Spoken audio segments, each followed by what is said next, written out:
Okay, hello everyone, मेरा नाम है रेणु कौशिक। तो कैसे हैं आप सब? आई होप गाइज आप सब बहुत अच्छे होंगे और आप सभी की प्रिपरेशन बहुत अच्छी चल रही होगी। तो गाइज आज का जो हमारा टॉपिक है वो है हमारा ITX 2000 कि ITX 2000 जो है वो क्या कहता है। तो बिना किसी देर के स्टार्ट करते हैं इस एक्ट को। देखिए, ITX जो है ना वो हमारी डील करता है किससे? ये हमारा डील करता है आपका ई-कॉमर्स से। ठीक है, ये डील किससे करता है? ये करता है ई-कॉमर्स से डील करता है। मीन्स कि जितनी भी आपकी ट्रांजेक्शन्स होती है ना, ये जितनी भी आप ट्रेड करते हो इलेक्ट्रॉनिकली, जितना भी आप ट्रेड करते हो उससे रिलेटेड जितनी भी ट्रांजेक्शन्स होती हैं, उन ट्रांजेक्शन्स को सिक्योरिटी प्रोवाइड करने का काम कौन सा एक्ट करता है? आपका ITX 2000 करता है। जितने भी साइबर टेररिज्म की अगर मैं बात करूँ, ठीक है, जितने भी आपके हैकिंग वगैरह की अगर मैं बात करूँ कि आपके कंप्यूटर को किसी ने हैक कर लिया है, कोई भी इंफॉर्मेशन अगर आपकी शेयर कर दी है, तो वो सब किसके अंदर आता है? वो सब आता है आपका ITX 2000 के अंदर। ठीक है, तो स्टार्ट करते हैं इस एक्ट को कि ये क्या कहता है। देखिए, ITX जो है ना वो सबसे पहले तो किससे? इंडिया के अंदर आया और वो डील करता है साइबर क्राइम और आपके इलेक्ट्रॉनिक कॉमर्स से। ठीक है, अब मैं बात करूँ ना तो इस एक्ट के अंदर 94 सेक्शन हैं जिनको डिवाइड किया 13 चैप्टर्स के अंदर और 2 शेड्यूल्स के अंदर। ठीक है, अब इस एक्ट को समझने के लिए ना आपको इसके हिस्टोरिकल बैकग्राउंड को समझना होगा कि ये एक्ट आया कब, किस वजह से आया, क्यों आया और क्या क्या इसमें अमेंडमेंट किए गए। देखिए, इसका हिस्टोरिकल बैकग्राउंड क्या कहता है इस एक्ट का? इसका हिस्टोरिकल बैकग्राउंड कहता है कि हमारा जो ITX 2000 है ना, ये बेस्ड है UN मॉडल लॉ। एक मॉडल लॉ था, UN असेंबली के अंदर एक मॉडल लॉ पास किया था। ठीक है, कब? 30 जनवरी 1997 में एक UN असेंबली में एक मॉडल लॉ पास किया गया था। ठीक है, और इसी मॉडल लॉ को फॉलो करके इंडिया ने मई 2000 में एक एक्ट पास किया जिसको हम बोलते हैं IT एक्ट 2000। तो बिल कब आया? बिल आया आपका मई 2000 में। लेकिन इस बिल को एसेंट मिल गया, हम बोल सकते हैं इस बिल को पास कब किया गया या फोर्स में ये एक्ट कब आया? ये आया आपका अक्टूबर 2000 के अंदर। ठीक है, तो ये इम्पॉर्टेंट आपके लिए इस एक्ट की इंफॉर्मेशन है। ठीक है, इस एक्ट में हम बात करें, यहाँ पर सारी इन्फॉर्मेशन है कि बजट में इस एक्ट को जो पास किया गया था बजट सेशन में 2000 में, और बिल आया कब? मई 9 2000 के अंदर, और अक्टूबर 17 2000 को ये क्या आ गया था? फोर्स में आ गया था। उसके बाद इस एक्ट के अंदर कुछ अमेंडमेंट्स आए। वो अमेंडमेंट्स किससे उस अमेंडमेंट की हम बात करें तो वो कब हुआ? वो हुआ आपका 2008 के अंदर। और 2008 में ऐसा क्या हुआ जिसकी तो हम बात करें ना कि 2008 में कौन कौन से मेजरली अमेंडमेंट आए? 2008 में जैसे साइबर टेररिज्म से रिलेटेड, ठीक है, आपके डेटा को प्रोटेक्ट करने से रिलेटेड, ठीक है, जितने भी ऑफेंसेस और पेनल्टीज़ हैं उनकी बात जो है वो किसके अंदर की गई थी? 2008 के अंदर की गई थी। मतलब कि इसके स्टैंडर्ड्स को बड़ा कर दिया गया था कि ये बोला कि ग्लोबल स्टैंडर्ड्स के थ्रू, मतलब ये बोला गया कि आप एड्रेस करेंगे उन सभी इश्यूज़ को जो ग्लोबली हो रहे हैं, उन सभी इश्यूज़ को जो है लेकर के आया गया कब? 2008 के अंदर। ठीक है, ये एक्ट ये कहता है। अब हम बात करते हैं ऑब्जेक्टिव्स क्या हैं इस IT एक्ट के। इस एक्ट के ऑब्जेक्टिव्स अगर हम बात करें, देखिए अभी तक आपको समझ में आ गया होगा तो ये एक्ट करता क्या है। ये एक्ट आपकी इलेक्ट्रॉनिक जितनी भी ट्रांजेक्शन्स होती है ना इलेक्ट्रॉनिक कॉमर्स से रिलेटेड, उन सभी को प्रोटेक्ट करने का काम करता है, उनको सभी को लीगलाइज करने का काम करता है। ठीक है, ये अलाउ करता है आपको कि आप इलेक्ट्रॉनिकली फाइल कर सकते हैं किसी भी डॉक्यूमेंट को। ये हेल्प करता है आपको इलेक्ट्रॉनिक सिग्नेचर प्रोवाइड करता है। ठीक है, ये पनिश करता है उन लोगों को जो ऑफेंसिव या थ्रेटनिंग इन्फॉर्मेशन किसी को भी शेयर करते हैं। ये पनिश करता है जो भी सेक्सुअली कंटेंट किसी को भी भेजते हैं या पब्लिश करते हैं, उनको पनिश करता है। इन सिंपल वे अगर मैं इसके ऑब्जेक्टिव्स आपको समझाने लगूँ तो आपको ये ध्यान में रखना होगा कि इसके ऑब्जेक्टिव्स क्या हैं। देखिए, मैंने सबसे पहले आपको बताया था कि ये जो एक्ट है वो क्या कहता है। ये एक्ट कहता है आपका कि जितनी भी, ये एक्ट क्या कहता है, सबसे पहला पॉइंट क्या है कि जितनी भी आपकी ई-कॉमर्स से रिलेटेड, जितनी भी ई-कॉमर्स से रिलेटेड आप जो भी एक ही एक्ट डील करता है आपका ई-कॉमर्स से, तो जितनी भी ट्रांजैक्शंस होती हैं हाई वैल्यू ट्रांजैक्शंस, उन सभी को सिक्योरिटी प्रोवाइड करने का काम कौन करता है? ये एक्ट करता है। ठीक है, सेकंड, ये क्या करता है? ये आपको जो ये आपका जो ई-कॉमर्स है उसको क्या करता है? उसको लीगली प्रोटेक्ट करने का काम करता है। ठीक है, ठीक है, थर्ड क्या है? थर्ड है कि ये आपके जो लोग हैं ना उनकी डेटा जो है, उनकी जो प्राइवेसी है उसको प्रोटेक्ट करने का काम करता है। ठीक है, फोर्थ क्या है? फोर्थ है कि मान लीजिए कोई भी ये इंटरमीडियरीज जो है ना, इंटरमीडियरीज का मतलब क्या है? इंटरमीडियरीज का मतलब है कि कोई भी प्लेटफॉर्म, ठीक है, जहाँ से डेटा को जो है कोई भी प्लेटफॉर्म जैसे फेसबुक हो गया, इंस्टाग्राम हो गया, ठीक है, आपका ट्विटर हो गया, मतलब ये सारे बड़े बड़े ऐसे प्लेटफॉर्म हैं जो सोशल मीडिया से रिलेटेड हैं। ठीक है, सारे के सारे हमारे जो जिस पर हम सभी अपना कंटेंट जो है वो शेयर करते हैं, ठीक है। तो इन सभी को सिक्योरिटी प्रोवाइड करने का काम कौन करता है? आईटी एक्ट प्रोवाइड करता है, ठीक है। और ये प्रोटेक्ट करता है आपके जो भी सेंसिटिव डेटा, इन सभी बड़े बड़े प्लेटफॉर्म्स पर जितने भी आपका सेंसिटिव डेटा होता है उस सभी को प्रोटेक्ट करने का काम भी कौन करता है? आपका आईटी एक्ट करता है। तो इन शॉर्ट अगर मैं बात करूँ तो आपके इलेक्ट्रॉनिक सिग्नेचर और आपके डिजिटल सिग्नेचर्स को सिक्योरिटी प्रोवाइड करने का काम कौन करता है? आपका आईटी एक्ट 2000 करता है, ठीक है। ये सिंपल वे में था। अब हम बात करते हैं आपका कि जो आपका ये जो एक्ट है ना, देखिए ये जो आपका एक्ट है ना, ये कहाँ अप्लाई नहीं होता है? ये जो एक्ट है ना वो आपका नेगोशिएबल इंस्ट्रूमेंट एक्ट, नेगोशिएबल आपका नेगोशिएबल इंस्ट्रूमेंट एक्ट आपने पढ़ा होगा, नेगोशिएबल इंस्ट्रूमेंट एक्ट 1881, ठीक है। उस पर ये अप्लाई नहीं होता है, लेकिन वहाँ पर एक चीज़ की बात की जाती है, एक तो होता है प्रोमिसरी नोट, एक होता है बिल ऑफ एक्सचेंज, बीओई, ठीक है।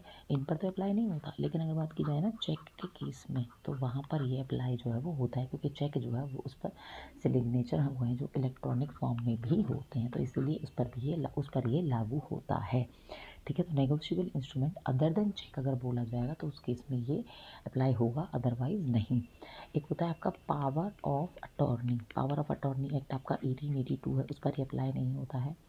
इंडियन ट्रस्ट एक्ट आपका, इंडियन ट्रस्ट एक्ट, उस पर ये अप्लाई जो है वो नहीं होता है। एक है आपका इंडियन सक्सेशन एक्ट, ठीक है, उस पर ये अप्लाई नहीं होता है। एक है आपका इमूवेबल प्रॉपर्टी, याद रखिएगा ये क्वेश्चन आया हुआ है।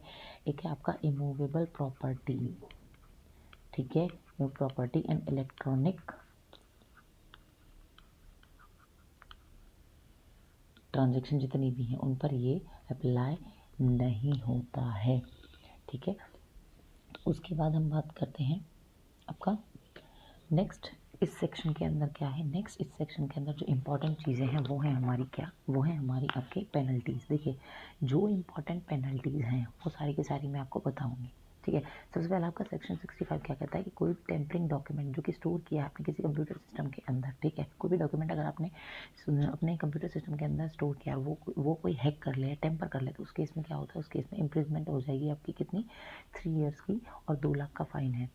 इम्पॉर्टेंट है आपकी ये, ठीक है। क्या कहती है? देखिए कोई भी ऑफेंसेस कंप्यूटर से एसोसिएट है और कोई भी एक्ट किया गया है सेक्शन 43 के अंदर। देखिए कोई भी ऑफेंसेस कौन कौन से, सेक्शन 43 किन किन ऑफेंसेस को काउंट करता है? सेक्शन 43 के अंदर कहा जाता है कि वो सभी ऑफेंसेस लाइक आपके, जैसा फॉर एग्जांपल मान लीजिए किसी ने आपके डॉक्यूमेंट को क्या कर लिया है, किसी ने आपके डॉक्यूमेंट को कॉपी कर लिया है, ठीक है, किसी ने कोई भी वायरस आपके कंप्यूटर में जो है वो इंट्रोड्यूस कर दिया है, ठीक है, कोई भी डेटा को जो है वो मैनिपुलेट कर दिया है, ठीक है, कोई भी आपके डेटा को डिस्ट्रॉय कर दिया है, ठीक है, उसमें कोई भी ऑल्ट्रेशन कर दी है, तो उस केस में क्या होगा? उस केस में सेक्शन 43 लगता है और उस केस में आपकी इम्प्रिजमेंट कितनी है? 3 ईयर्स की, और कितना फ़ाइन है? 5 लाख का फ़ाइन है। इंपॉर्टेंट है ये भी, अगर किसी ने डिसऑनेस्टली आपके रिसीव कर लिया है किसी कंप्यूटर सोर्स को या किसी डिवाइस को, सिंपल सी बात है, आपके कंप्यूटर सोर्सेज को किसी ने चोरी कर लिया है, किसी ने हैक कर लिया है, तो उस केस में क्या होगा? उस केस में इम्प्रिजमेंट कितनी है? 3 ईयर्स की, और कितना फ़ाइन है? 1 लाख का, या फिर दोनों भी हो सकते हैं। सेक्शन 66 क्या कहता है? चोरी के केस में अगर चोरी पकड़ी गई तो उस केस में भी सेम है। तो याद रखिएगा जब भी सेक्शन 66 की बात की जाएगी तो सेक्शन 66 बी और सी को छोड़ दीजिएगा, लेकिन सेक्शन 66 में तीनों में इम्प्रिजमेंट कितनी है? तीनों में 3 साल की इम्प्रिजमेंट है, ठीक है। इम्प्रिजमेंट कितनी है? 3 साल की, लेकिन फ़ाइन बस याद रखिएगा कि अगर आपने कोई भी सेक्शन 43 से रिलेटेड कोई भी ऑफेंस पाया गया तो उस केस में 5 लाख का फ़ाइन है, अदरवाइज 1 लाख का जो है फ़ाइन है, या फिर दोनों हो सकता है। नेक्स्ट हम बात करते हैं अगर कोई भी चीटिंग की गई किसी के साथ, ठीक है, तो उस केस में क्या होगा? 3 साल की सज़ा और 1 लाख का फ़ाइन। कोई भी प्राइवेसी को हैक किया गया किसी को, या उसको प्राइवेसी को जो है हार्म किया गया, तो उस केस में 3 साल की सज़ा और 2 लाख का फ़ाइन, या फिर दोनों। अगर साइबर टेररिज्म है, इंपॉर्टेंट है ये, अगर साइबर टेररिज्म पाया गया, कौन सा सेक्शन है? सेक्शन याद रखिएगा, सेक्शन 66F। तो लाइफ इम्प्रिजमेंट जो है वो आपकी वो है, ठीक है। अगर आपने कोई भी मटेरियल ऐसा भेजा है किसी को जो ऑफेंसिव फॉर्म में होगा, तो उस केस में 5 साल की जेल और आपका क्या? 10 लाख रुपए आपका क्या हो जाएगा? फ़ाइन हो जाएगा, ठीक है।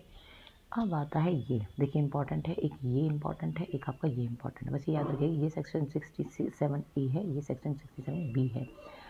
ये मैच द फॉलोइंग में आ सकता है। अगर आपने किसी को भी कोई भी सेक्सुअली अगर कोई भी कंटेंट जो है किसी को भेजा है तो उसके इसमें इम्प्रिजमेंट 7 ईयर है, फाइन कितना है 10 लाख।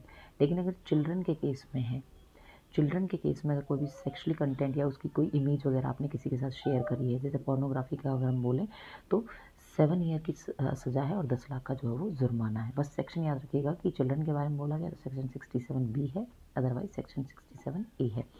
सेक्शन 67C क्या कहता है कि failure to preserve and retain information by intermediaries. वही मैंने अभी बताया आपको, इंस्टा है, फेसबुक है, ट्विटर है, सोशल मीडिया के जितने प्लेटफॉर्म हैं, अगर वो आपकी इन्फॉर्मेशन को प्रिजर्व नहीं कर पाए, रिटेन नहीं कर पाए या फेल है उस चीज़ को करने में, तो 3 साल की सज़ा और आपका fine.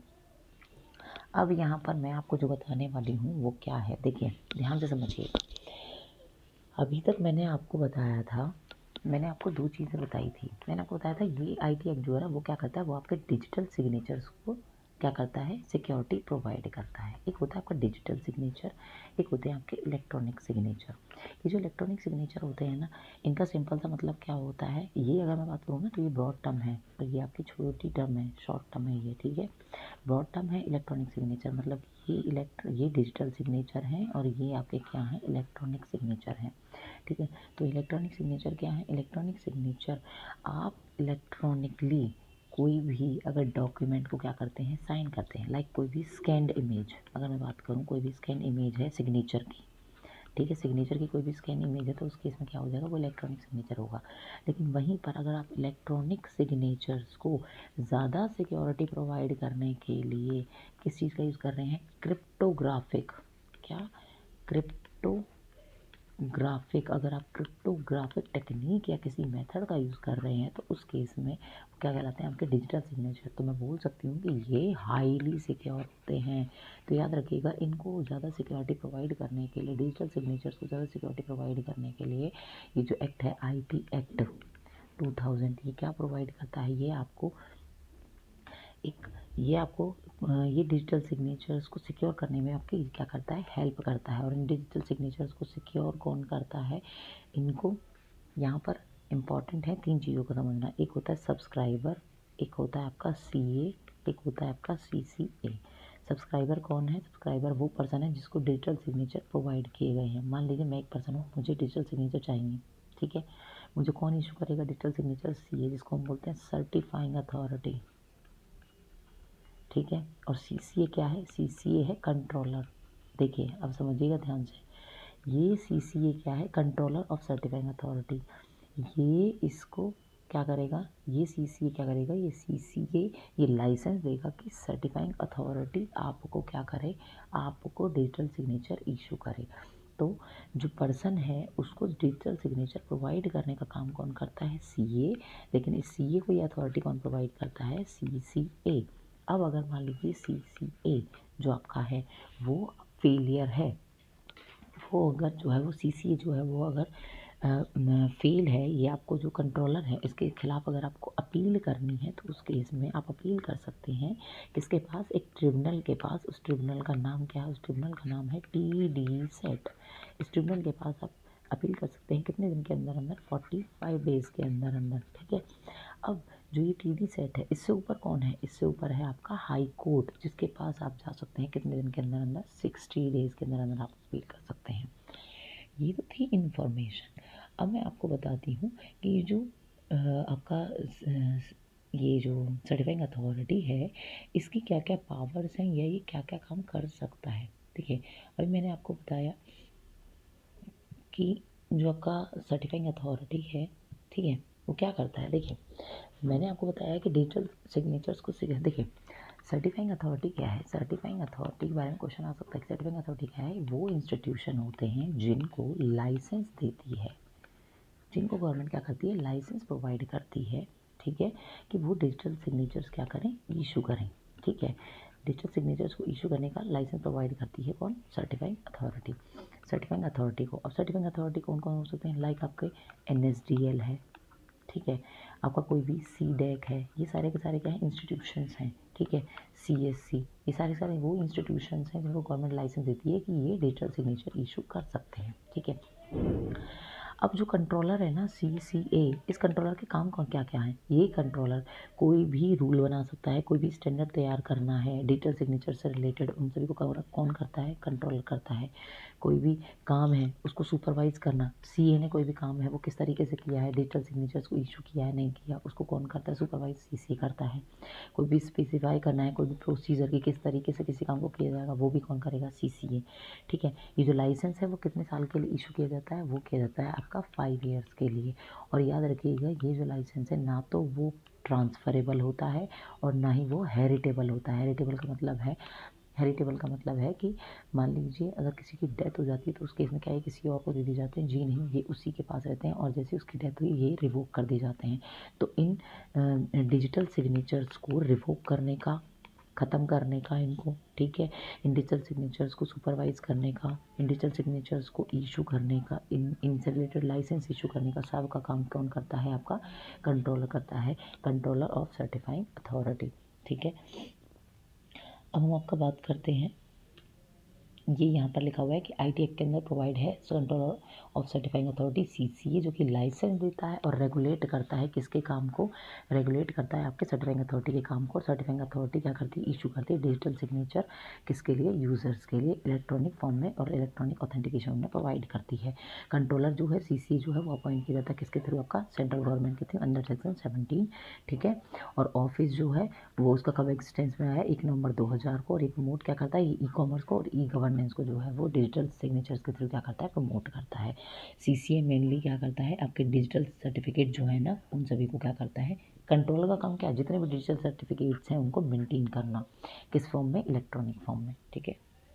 So thank you so much, था हमारा आज का टॉपिक गाइस, और ये बहुत इंपॉर्टेंट और बहुत छोटू सा टॉपिक है, लेकिन इसके अंदर जो इंपॉर्टेंट चीज़ है वो है आपकी क्या, वो है आपकी पेनल्टीज़। आपको पेनल्टीज़ के कुछ सेक्शन शायद होंगे, जैसे आपको मैंने बताया चिल्ड्रन पोर्नोग्राफी वाला, मैंने बताया नॉर्मल केस में सेक्सुअल अगर आप कंटेंट भेज रहे हैं तो उस केस में, अगर आप किसी को जो कोई भी ऑफेंस या ऑफेंसिव के केस में, कोई भी थेफ्ट के केस में, तो आपको 66 67 ये आपके 2 ऐसे सेक्शंस हैं जो आपको बहुत अच्छे से जो है याद रखने हैं, ठीक है। इनके अंदर भी आपके सब सेक्शन A है, B है, C है, F है। जैसे कि 67 जो F था उसके अंदर क्या था, 67 A के अंदर क्या था, B के अंदर क्या था, आपको इस तरीके से याद रखें क्योंकि ये मैच द फॉलोइंग में जो है वो क्वेश्चंस बनते हैं। तो इस टॉपिक से क्वेश्चन किस तरीके के बनते हैं वो मैं आपको नेक्स्ट जो है वो वीडियो में बताऊँगी। तो thank you so much guys, I hope आपको ये वीडियो जो है वो पसंद आई होगी।